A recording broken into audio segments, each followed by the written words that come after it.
After the sun-worshipping King Ranab, stability finally returned to the land of the pharaohs. For a moment, it seemed like the golden age of the early dynastic period would last forever. But one king, standing at the pinnacle of power, looked out over his vast kingdom and saw a terrifying truth. Egypt had grown too large, too prosperous, too complex for any single ruler to control. His name was Nynetjer, and the drastic solution he chose to save his kingdom would nearly shatter its unity forever. This is the story of the king who split Egypt, not with an army, but with an idea. To understand Nynetjer's dilemma, we first have to understand the kingdom he inherited. After the reigns of early kings like Narmer and Ranab, Egypt was, on the surface, a picture of peace and power. The Nile flowed, harvests were plentiful, and the authority of the pharaoh seemed absolute. But beneath this calm exterior, immense pressure was building. The population was booming, spreading further up and down the Nile Valley.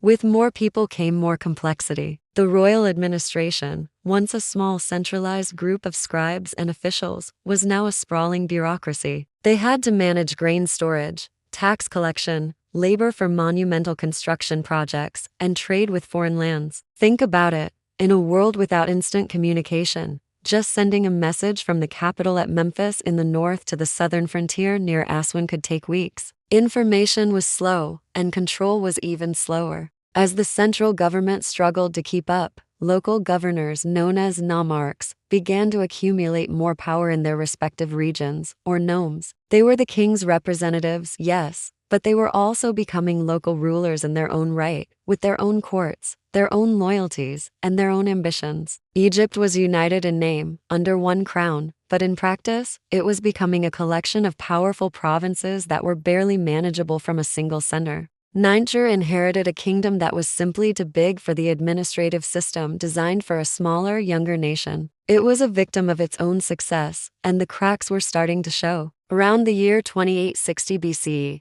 Nynetjer ascended to the throne. His name, which means he who belongs to the divine power, reflected the immense authority he was supposed to wield. And for a long time, he did. Nynetjer's reign was exceptionally long, possibly lasting over 40 years. This gave him a unique perspective. He wasn't just a king for a decade, he was a king for a generation. He had enough time to see the deep, systemic flaws in the government he was leading. Archaeological evidence and surviving records from his time paint a picture of a highly organized and functioning state. The famous Palermo stone, an annal that records key events year by year, details activities during Nynetjer's reign. We see mentions of religious festivals, like the running of the Apis bull, which was a crucial ceremony reinforcing the king's connection to the divine. We see records of economic activities like inventories of royal property and the construction of new temples and estates. The state was ticking along, performing its duties, and projecting an image of order and control. But these same records hint at the strain. The very need to meticulously record these events across the country shows how much effort was required just to keep track of everything. Nynetjer wasn't ruling a simple tribal federation anymore. He was the CEO of a massive, multinational corporation with logistical nightmares.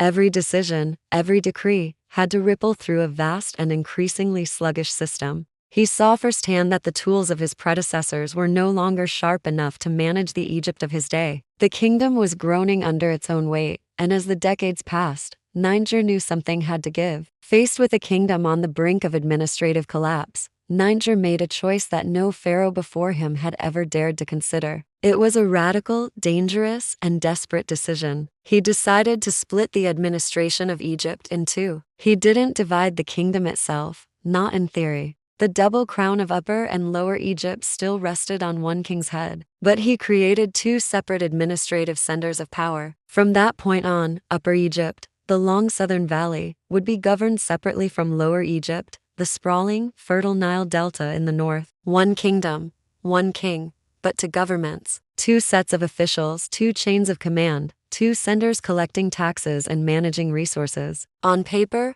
it was a brilliant solution. It would streamline bureaucracy, allow for faster decision-making on a regional level, and let officials focus on the unique needs of their respective territories. In Nynetjer's mind, this was a way to maintain control by delegating it more effectively. It was supposed to preserve the unity of Egypt by making it more manageable. But in reality, it did the opposite. By creating two power centers, he inadvertently weakened the one thing that held Egypt together, the singular, unifying belief in the absolute authority of the king. The throne in Memphis was still sacred, but now there was a competing center of gravity. This decision, meant to solve a practical problem, would have profound and devastating ideological consequences. It was a gamble that would change the course of Egyptian history. Immediately after the split, the unintended consequences began to surface. The foundation of Egyptian unity started to crack. First, loyalty began to shift. While everyone was still loyal to the pharaoh in principle, officials, scribes, and governors in the south began to identify more strongly with their regional administration in Upper Egypt. Their careers, their power, and their daily lives were now tied to a southern court,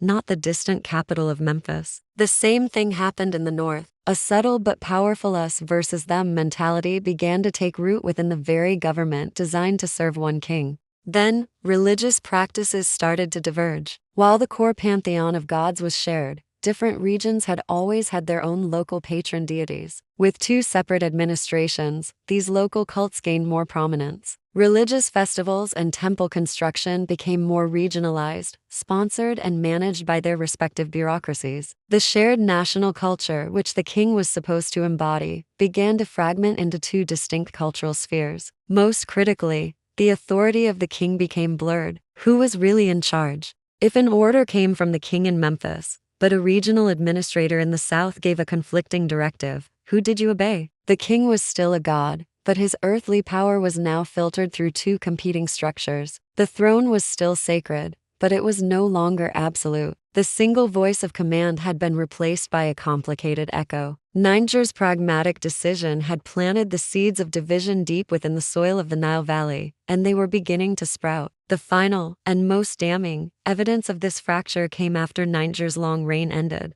When he died, the system he had created completely broke down. There was no clear, universally accepted successor. The smooth transition of power from one king to the next, a hallmark of Egyptian stability, simply didn't happen. Instead, chaos erupted. The historical records for this period become incredibly murky and confusing. We see the names of competing rulers, kings who may have ruled at the same time but in different parts of the country. King lists written centuries later conflict with each other, unable to make sense of the disorder. Names like Wenig and Send appear, rulers who seem to have only held power in either the north or the south, but not both. For the first time in its history, Egypt experienced a true internal fracture. There wasn't one pharaoh, but possibly two, each claiming legitimacy over their half of the kingdom. The silence in the historical record is deafening. After Nynetjer's detailed annals, there is a period of confusion and conflict. The great state-building projects appear to halt. The unified voice of the kingdom falls silent.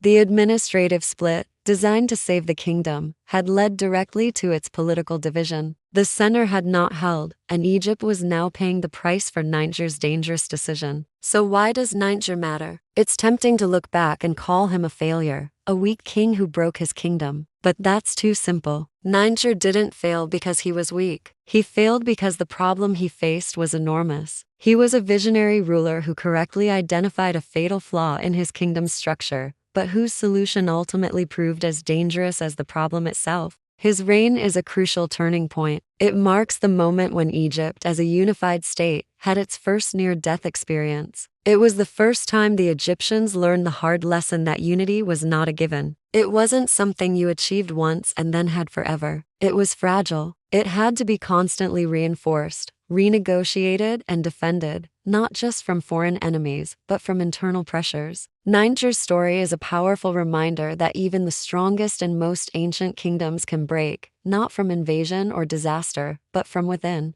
If you enjoy these deep dives into the forgotten corners of ancient history, make sure you like this video and subscribe to the channel. Thank you for watching.